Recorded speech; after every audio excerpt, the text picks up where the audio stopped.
Allahumma salli ala nuril anwar wa sirril asrar wa tayyaqil aghyar miftahi babil yasar sayyidina Muhammadin al-Mukhtar wa alihi al-athhar wa ashabihi al-akhyar adada ni'amillahi wa ifdalihi.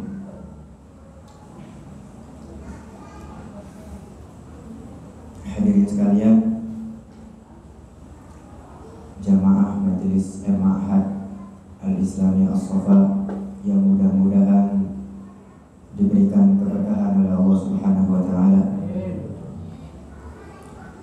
Sebelum kita mulai pengajian, mari kita sama-sama membaca qasidah Burdah yang dikarang oleh Syekh Muhammad Al-Busiri rahimahullah taala. Ya Rabbi bil Mustafa baligh maqasidana waghfir lana ma madha ya wasi'al karami. Ya Rabbi bil Mustafa baligh maqasidana waghfir lana ma madha ya wasi'al karami. Ya akramal liman aludhu bihi siwaka inda hululil hadithil amimi. Ya Rabbi bil Mustafa baligh maqasidana waghfir lana ma madha ya wasi'al karami. Walan yadhiq Rasulallahi jahuka bi idhal karimu tajalla bismi muntagimi. Ya Rabbi bil Mustafa baligh maqasidana waghfir lana ma madha ya wasi'al karami. Ya nafsu la taqnati min zallatin azumat innal kabaira fil ghufrani kalamami. Ya Rabbi bil Mustafa baligh maqasidana waghfir lana ma madha ya wasi'al karami. Allahumma salli wa sallim wa barik alaihi wa ala alihi. Alhamdulillah hadirin sekalian,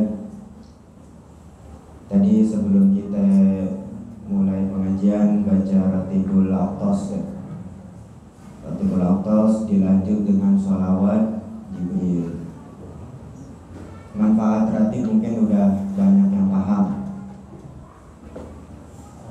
udah banyak yang tahu tentang keistimewaan dan keagungan daripada Ratibul Aqtas yang dikarang oleh Al-Habib Umar bin Abdurrahman Al-Aqtas.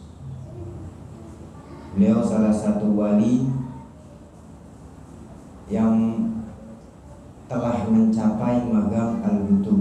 Al-ghutub itu suatu kedudukan yang tugasnya itu nahan balak gitu. Makanya kenapa kalau kita perhatiin itu wali-wali yang punya gelar al-ghutub badannya itu bongkok gitu. Dulu al-walid, saya punya guru Al-Habib Abdurrahman bin Ahmad As-Saggaf. Pagi-pagi itu ada cucu beliau namanya Habib Husain bin Muhammad bin Abdurrahman As-Saggaf. Di depan Asaqofah tuh begini begitu. Cucunya nanya, Walid ngapain? Dawan, Walid gak apa-apa. Nahan balak pagi-pagi. Gempa bumi, longsor, banjir dan lain-lain sebagainya, mungkin itu cuma berapa persen yang Allah Ta'ala keluarkan gitu. Itu cuma hitungan persen. Bagaimana 100% Allah Ta'ala turun itu enggak gitu.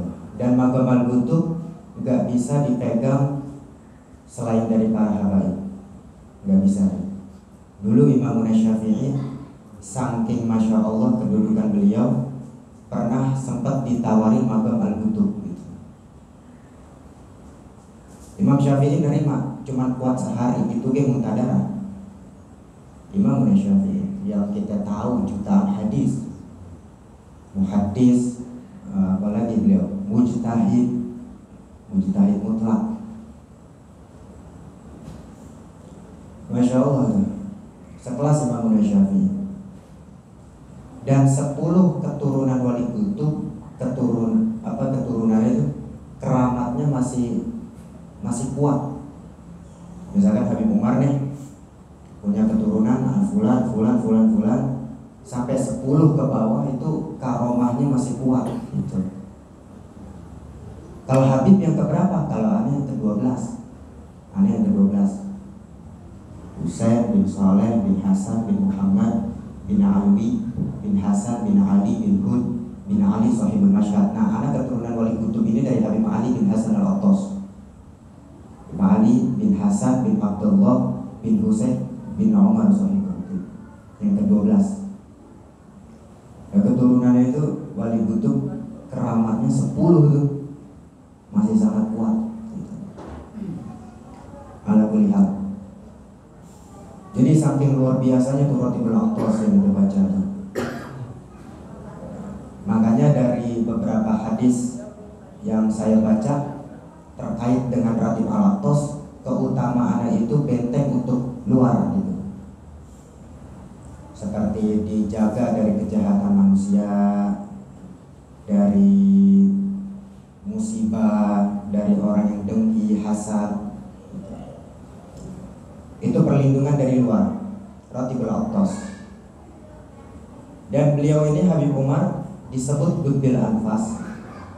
Anfas itu bentuk jamak dari nafasun, artinya napas-napas. Jadi setiap kutub itu ada julukannya tuh.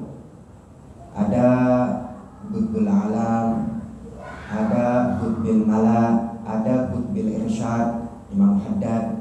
Nah, kalau Sahibul Ratib Qutbil Anfas, kutubnya napas-napas. Maksudnya apa napas nih? Gitu, napas. Disebut begitu karena dalam satu kali napas beliau mampu mengucapkan kalimat La ilaha illallah Muhammadur Rasulullah 1000 kali. Satu kali napas. Kalau kita bengek, lagi yang rokoknya Marlboro, bengek kalau kita. Satu kali napas 1000, bayangin. Salawat satu kali napas 1000. Subhanallah satu kali napas 1000. Kalau kita bandingin dengan beliau-beliau, waduh, berat. Makanya nggak ada amalan yang bisa kita pegang di akhir zaman selain daripada muhibbin. Udah paling ajib banget udah. Di tengah-tengah fitnah yang luar biasa nih di akhir zaman, menebar kebencian kepada para ulama, kita masih tetap cinta, itu udah sangat luar biasa. Makanya Syekh Habib Bakar bin Salim beliau bilang dalam qasidah Ya Rabbana, awama alim tabi'annana ahlul wafa wa muhibbuna mazalata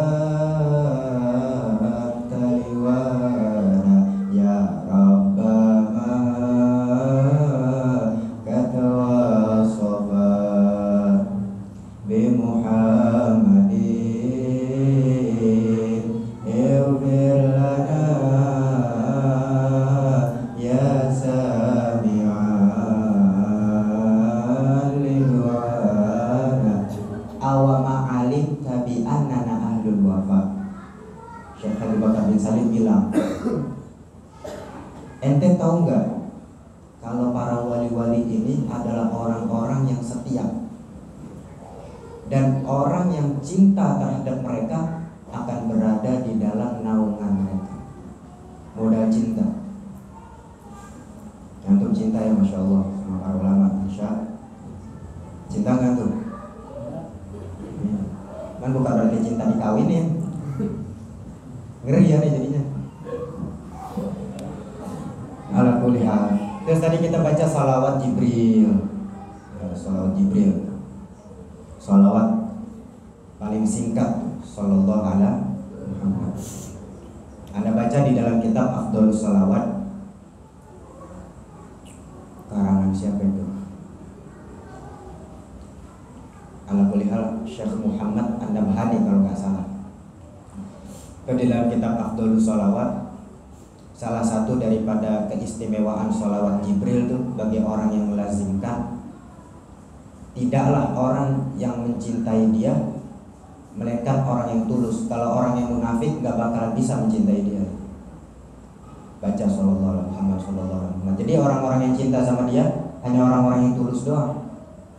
Kalau cintanya munafik, cuman di depan doang baik, nggak bakalan bisa. Salah satu keistimewaannya. Dan bisa bikin awet muda. Sallallahu alaihi Muhammad sallallahu alaihi wasallam. Bisa bikin awet muda tuh. Allah Ta'ala jadikan setiap tulang jemarinya tuh, tulang-tulang sendinya dibikin kuat sama Allah Ta'ala. Artinya dibikin muda gitu, dibikin nggak cepet tua berkat sholawat Jibril. Dan orang-orang yang melihat dia merasa takjub gitu, timbul rasa cinta di dalam hati mereka bagi orang yang melazimkan sholawat Jibril. Bacanya sehari gocap atau enggak cepet sallallahu alaihi wasallam. Cuman kalau lempengan sholawat Jibril mah ilokan gocap, sholawat segitu pendeknya ya. Kecuali kalau baca sholawat yang dikarang oleh Syekh Ibnu Bakar bin Salim, ada dijasahin. Sholawat itu kita baca, tidaklah kita meninggal melainkan hadratul Rasul sallallahu alaihi wasallam yang menghantarkan jasad kita ke liang lahat. Kapan-kapan ada jasanya.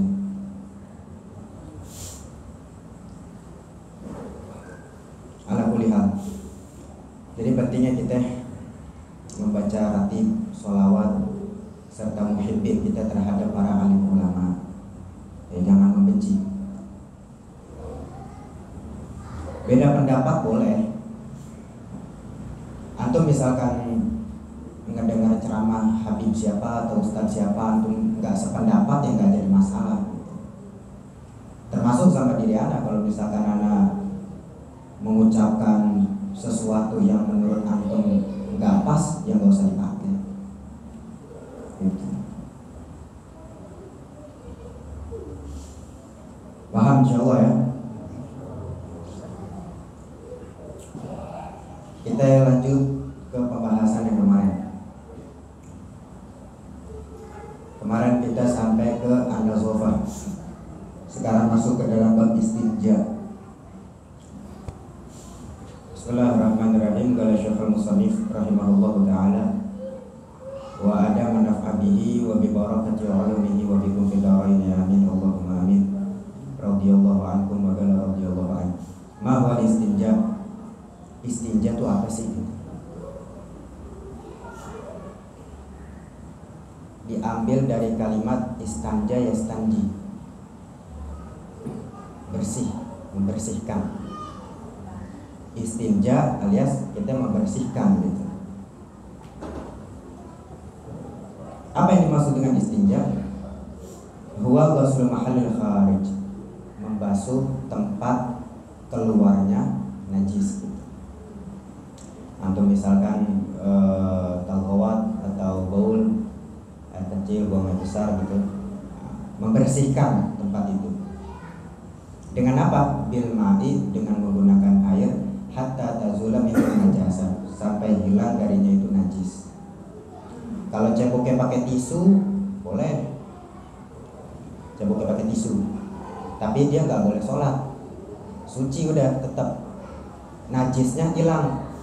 Cuman asarnya tuh, kalau bahasa kitanya apa ya, auranya kali apa sih sebutnya, bekas-bekas gitu. masih ada, dan bekas itu nggak bakalan bisa hilang kecuali menggunakan. Pakai tisu boleh, cebok nggak boleh dengan sesuatu yang terhormat. Kayak misalkan cebok pakai roti, cebok pakai roti nggak boleh tuh. Cebok pakai makanan apa? Intinya kan sesuatu yang bisa nyerap, apa aja tuh yang bisa nyerap, yang terhormat lah, makanan gitu, nggak boleh tuh. Atau misalkan temboknya tembok masjid misalnya, musola, nggak boleh. Pakai tisu basah nggak nyerap kan, dia emang udah beramal. Makanya ibu-ibu kalau nyebokin anaknya pakai tisu basah, kalau bisa jangan pakai tisu basah. Kali anaknya ngompol gitu, jangan. Sebab kalau misalkan pakai tisu basah terus dimandiin, najisnya kemana-mana. Jadi langsung aja udah pakai air, jangan pakai tisu basah. Terus kalau pakai daun boleh nggak? Daunnya bisa nyerap apa enggak tuh daunnya? Kalau daun umumnya nyerap nggak? Enggak, berarti nggak bisa deh. Yang nyerap pakai batu, kan batu kali yang halus, yang batu bata, habis kan ujungnya ledes. Cebok tuh pakai batu kali itu yang halus. Ya, itu ada syarat-syaratnya itu kan di sampingnya ada.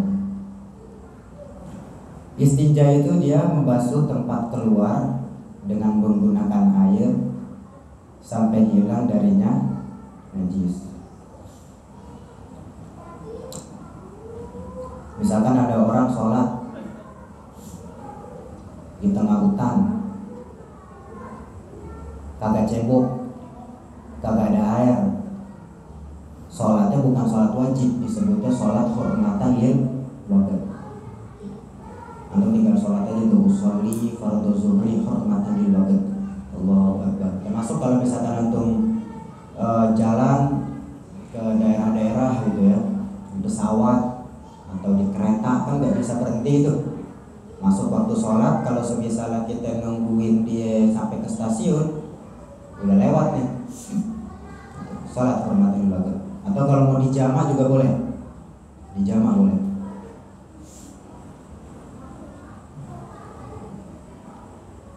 Paham ya mengenai istinja?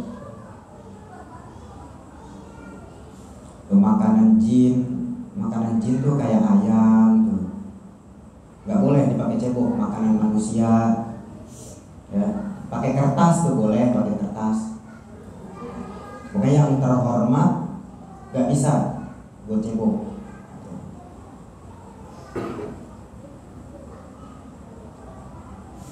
Selanjutnya, mada taf'al idza aradta baitul khala? Apa yang kita lakukan apabila masuk ke kamar mandi? Idza aradta an tadkhula baitul khala, qaddim rijlil yusra wa aqul bismillah ya Allahumma inna a'udzubika minal khubuthi wal. Kalau kita masuk ke kamar mandi, baitul khala. Khala itu artinya yang sunyi, karena di kamar mandi nggak mungkin ramai. Khala dalam bahasa Arab itu artinya yang sunyi. Baitul khala, tempat kesunyian, artinya kamar mandi. Tempat orang galau, stres. Makanya kalau orang yang lama tuh di kamar mandi, itu biasanya hidupnya lagi ada masalah tuh. Iya, lagi ada masalah, entah dia merasa kesepian gitu. Lagi ada masalah, mikirin sambil nongkrong, bengong kayak bejo.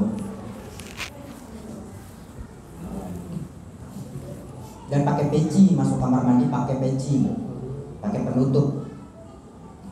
Kalau misalkan kita udah buru-buru nggak pegang peci, minimal tangan kita gini gitu. Masuk telur banyak. Di zaman Nabi Sulaiman ada orang yang nggak punya jodoh gara-gara cuman masuk kamar mandi kagak baca doa. Karena itu tempat setan tuh. kemaluan kita dilihatin sama jin. Jadi dia demen itu nggak ada perempuan mana yang demen sama itu. Mau itu jomblo seumur hidup, jangan. Masuk kamar mandi kan, baca doa, minimal bismillah, pakai kaki kiri. Nah salah satu manfaatnya itu masuk kamar mandi pakai kaki kiri itu dapat menyehatkan jantung. Setiap sunnah Rasulullah pasti ada manfaatnya di situ yang kita nggak tahu. Kayak contoh makan pakai tangan, ya, makan pakai tangan kan salah satu sunnah Nabi, manfaatnya lebih cepat dicernanya gitu. Karena di dalam tangan kita ada zat yang bisa bikin basi. Kayak contoh misalnya mama karena jangan makan pakai tangan lu hidupnya, kita cepat basi, ya kan? Makan pakai tangan, makan pakai 3 jari. Cuma kalau pakai sayur begini aja langsung. Pakai 3 itu sunnahnya 3. Ada nggak yang ngamalin sini makan 3 jari? Hah? Apa? Nasinya perang nggak bisa ya. Nasi uduk. Lagi asal kondangan. Aduh, udah mau kepikiran pisang udah. Pakai sendok mana?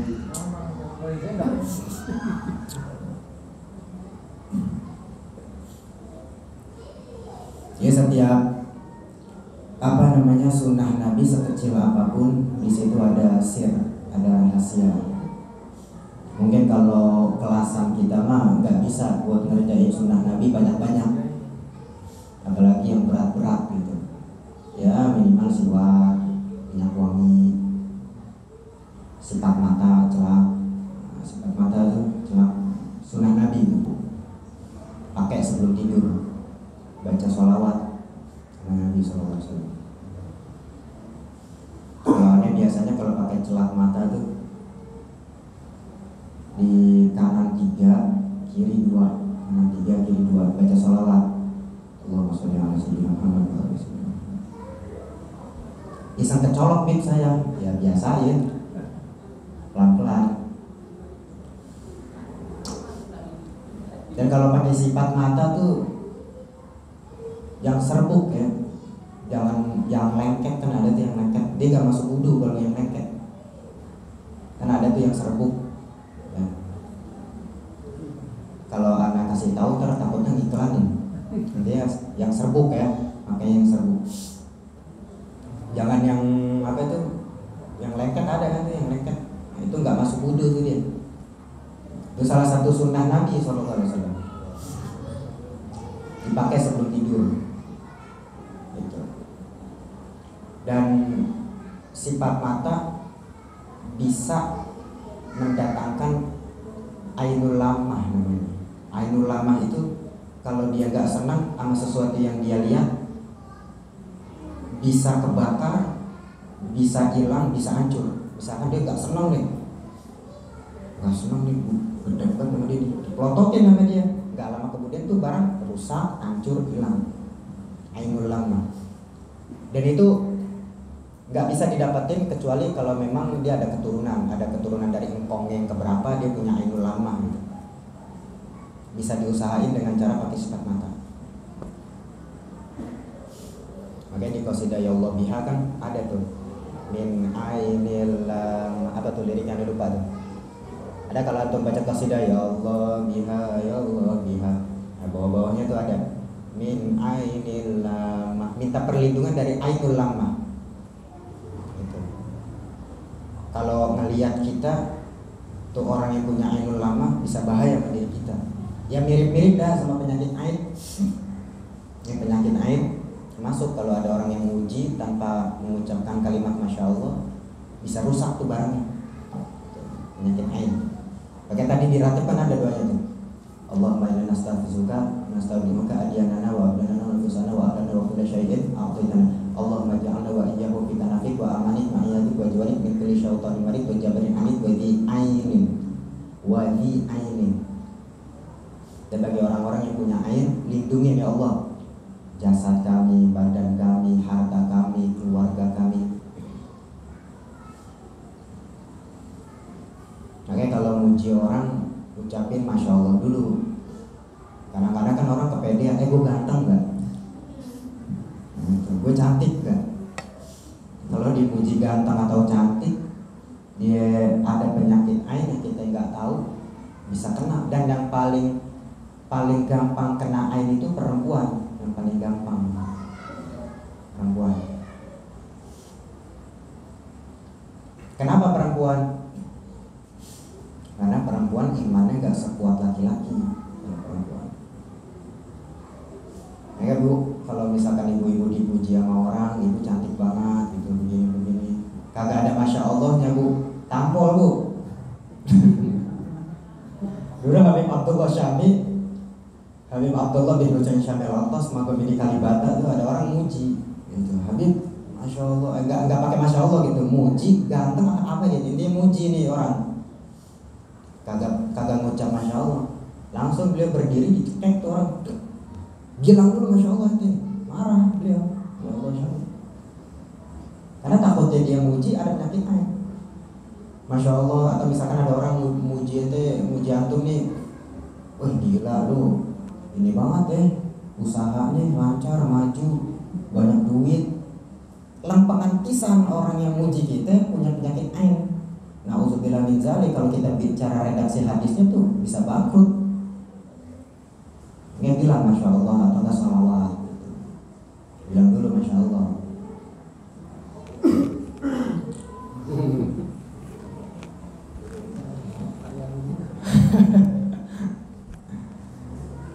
Alhamdulillah. Ya kalau masuk kamar mandi, dahulukan kaki kiri dan pakai peci sunnahnya. Pakai peci. Kalau nggak ada peci minimal pakai ini nih. Pala. Supaya pala kita nggak digodain sama jin. Ya, baca Bismillah. Kalau kita kebelet nih, orang sempat pisah, udah minimal Bismillah udah. Atau misalkan kita pengen masuk kamar mandi, udah kebelet romannya, kalau udah baca Allahumma inna a'udzubika minal khubuthi wal khaba'is, udah keluar duluan ini, udah di ujung. Udah minimal Bismillah dia masuk. Atau misalkan ada acara makan nasi kebuli atau nasi apa gitu. Nih teman-teman makan kita ababil semua nih. Bangsa kita Allahumma baca doa. Waduh. Udah Bismillah ya langsung ngomong. Gitu ya. Minimal Bismillah. Mau kemana-mana Bismillah. Naik kendaraan Bismillah, itu paling minim udah tuh. Doa kita kemana-mana kalau nggak bisa Bismillahirrahmanirrahim, Bismillah. Baca kitab kalau kita misalkan romannya kelamaan, Bismillah. Udah Bismillah aja semuanya. Sampai Bismillah kita kagak bisa, Alhamdulillah kebina-bina. Rasulullah memerintahkan kita, menganjurkan sebelum tidur baca Bismillahirrahmanirrahim 21 kali agar terhindar dari gangguan manusia, gangguan jin, sihir, pokoknya yang bakalan mencelakai kita ya 21 kali itu. Romannya keberatan Bismillahirrahmanirrahim, Bismillah aja udah 21. Bismillah, Bismillah, Bismillah, Bismillah, Bismillah, Bismillah, Bismillah, Bismillah.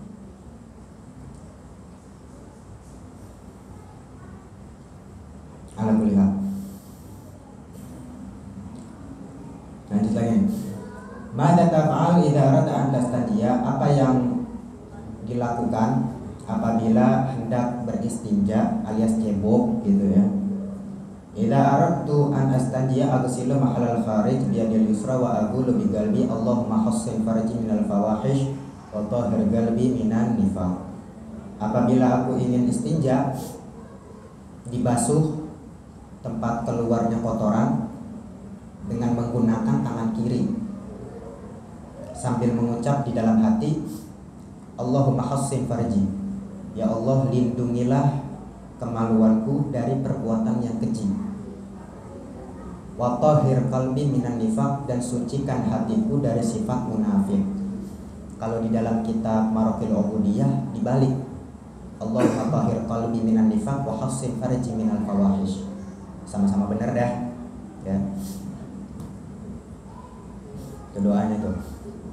Yang ada bilang diurut 3 kali. Jangan kelewat. Diurut. Pelan-pelan aja, elus-elus. 3 kali aja ya. Jangan banyak. Ketagihan lah gitu.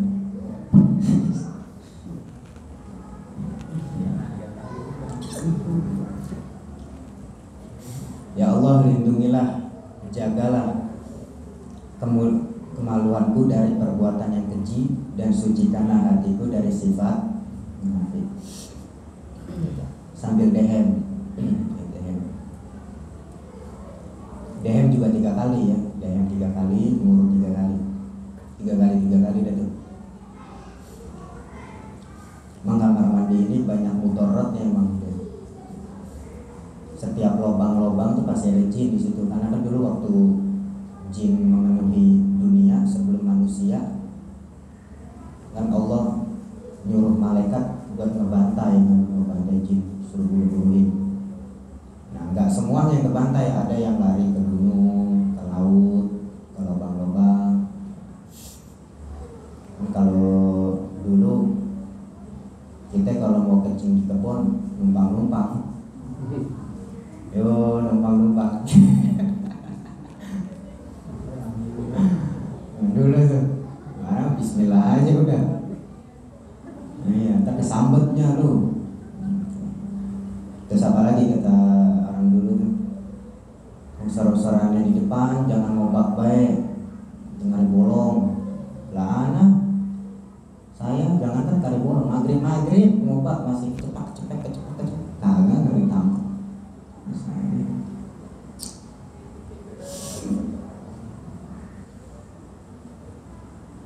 Ya mungkin jinnya takut juga kali ya, waduh, yang gua maksa siapa? Karena dulu kalau setiap kali abahnya sholat, abahnya selalu meludah di tangannya, baca doanya di sholat, diusap-usap, di sekujur palahannya sampai kaki itu diusap itu.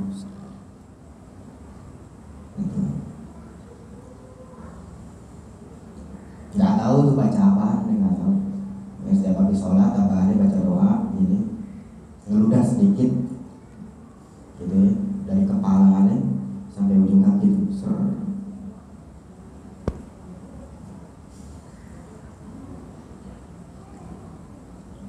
Baik, mudah-mudahan bermanfaat.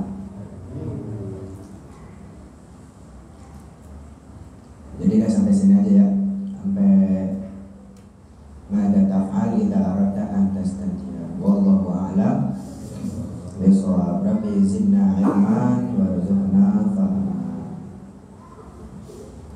Doa, kita tutup doa ya. Bismillahirrahmanirrahim. Alhamdulillahirabbil alamin. Hamdan yu'ti ni'amahu wa yukafi mazidah. Ya rabbana lakal hamdu kama yanbaghi li jalali wajhika wa sultanika. Allahumma shalli wa sallim ala sayyidina Muhammad wa ala ali sayyidina Muhammad. Rabbana taqabbal minna innaka antas samiul alim wa tub alaina innaka antat tawwabur rahim. Allahumma arzuqna ilman nafi'a wa amalan mutaqabbala wa rizqan thayyiban. Rabbika anfa'na bi barakatihi wa qina